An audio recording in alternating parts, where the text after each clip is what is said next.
America Gudi रे टलिला top आतंकी news cutter परवर्ती प्रसंग विश्वर आतंकवाद सफा करने अभियान रे बड़ सफलता कथा कहुच्छे। अमेरिका नाइजेरिया सेनार जो मिलित ऑपरेशन होता आईएसआईएस रो ग्लोबल नंबर 2 आतंकवादी निहत होइछि। अमेरिका राष्ट्रपति डोनाल्ड ट्रंप एक घोषणाटी करिसेंति। अमेरिका नाइजेरिया रो स्पेशल फोर्स रो मिलित एवं अत्यंत विपदपूर्ण ऑपरेशन रे आईएसआईएस रो global second in command Abu Bilal al Minuki को आफ्रिका माटी रे सफा कर दिया जाइछि। गतकाली विलंबित राति अमेरिका राष्ट्रपति डोनाल्ड ट्रंप एभली बड़ सूचना देइथिले।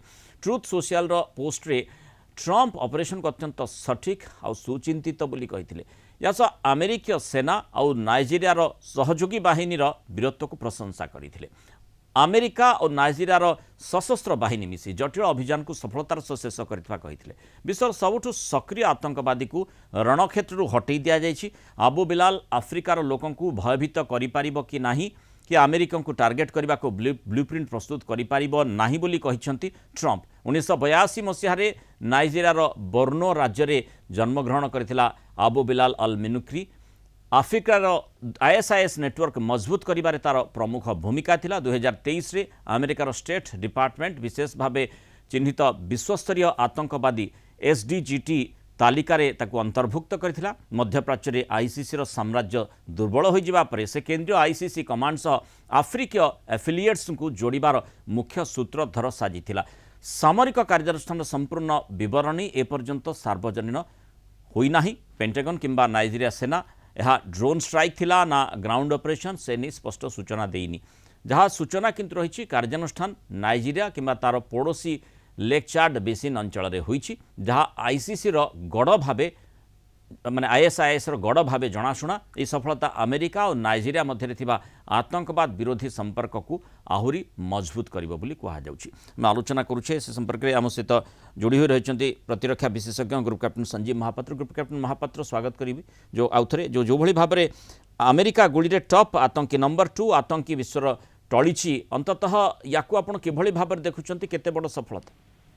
निश्चित देखो ये गोटे बड़ धरण सफलता। आम अनेक समय मेन स्ट्रीम प्रेस रे माने अफगानिस्तान हो किंबा मिडल ईस्ट विषय कथबार्ता हला बेले अनेक समय आफ्रिका रे चलीथिबा पर्टिकुलरली नाइजेरिया रे चलीथिबा टेररिज्म आउ सेठी नैकरी की प्रकार सेठी जनसंतोष एवं जनसंहार होईची ताकू अनेक समय वर्ल्ड प्रेस रे ता ऊपर कम कवरेज मिले। तेउ मु कहिबी एठी हम दर्शक मानकु आपण जेंति कहिले जणै देले माने टेररिस्ट विषय रे मुख्य जिंस होची बहुत दिन धरी दीर्घ दिन धरी नाइजेरिया रे बोको हराम मध्ये आ गोटे ग्रुप अछि टेररिस्ट ता विषय में अनेक दर्शक जानथिबा लिमिटेड समय भितर से बोको हराम विषय कहवा संभव नहीं। यहाँ गोटे इस्लामिक टेररिस्ट ग्रुप जो माने कि आईएसआईएस को प्रत्यक्ष और परोक्ष भाव में साहाय्य करथिले। माने आपण कहिबे जेंति 2015 मसीह रे जो आईएसआईएस जो फॉर्म हला इथरे प्राय 2015 मसीह रो आईएसआईएस बेसी एक्टिव हेची नाइजेरिया रे। ता पूर्वरु एठी बोको हराम ग्रुप जो थिला एवं टेररिस्ट ग्रुप इस्लामिक ग्रुप जो माने कि एंटी नेशनल एक्टिविटी रे व्यस्त रहउथिले सेही माने टेररिस्ट ग्रुप आईएसआईएस ग्रुप को यथेष्ट मात्रा रे सपोर्ट माने ओवर द ग्राउंड सपोर्ट हो किंबा कोन प्रकार फाइनेंशियली हो एवं ताकर एक्टिव सपोर्ट रे आईएसआईएस सेठी मध्य विस्तार लाभ करथिला। आउ अनेक समय तांकर बड़ टेररिस्ट माने मिडल ईस्ट छाड़ीकरी हो बा सीरिया छाड़ीकरी अफगानिस्तान तांकर जो मुख्य कर्मभूमि सेठा छाड़ीकरी नाइजेरिया जाउथिले एवं आफ्रिका रे मध्य सेमान को बहुत प्रकार सपोर्ट मिलुथिला। तेणु एटा गोटे मु निश्चित भाव रे कहिबी बड़ धरण सफलता जोठी कि नाइजेरियन नेशनल फोर्सेस आउ अमेरिका रो कंबाइंड ऑपरेशन रे ए गोटे भली बड़ कैडर किंतु अमेरिका खोजी खोजी आतंकवादी मानकु सफा करूछि ए कथाटी स्पष्ट इथरे कोन संदेह नाही।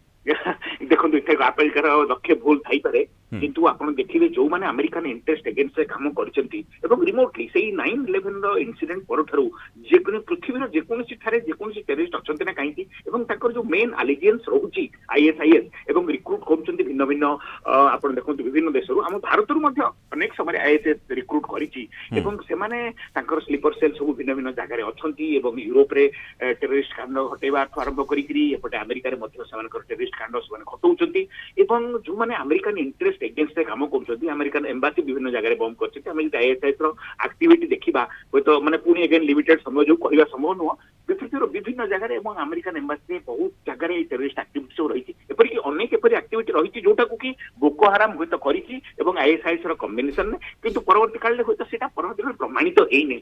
तबे मुख्य कथा हला जे अमेरिका निश्चित भाव रे टेररिस्ट प्रति जो प्रकार कड़ा अभिमुख नैछि ସେଇଟା ମୁଁ ନିଶ୍ଚିତ ଭାବରେ କହିବି ତେଣୁ ଯେ ଇଏ ଆଉ ଗୋटे ଦୃଷ୍ଟାନ୍ତ ଆମେରିକା ଗୁଳିରେ ଯେଉଁଭଳି ଭାବରେ ଆଉ ଗୋटे ଟପ୍ ଆତଙ୍କୀ ନିହତ ହୋଇଛି। ବହୁତ ଧନ୍ୟବାଦ ଗ୍ରୁପ୍ କ୍ୟାପ୍ଟେନ୍ ସଞ୍ଜୀବ ମହାପାତ୍ର ଆଲୋଚନାରେ ଆମ ସହିତ ରହିଥିବାରୁ ମତାମତ ରଖିଥିବାରୁ।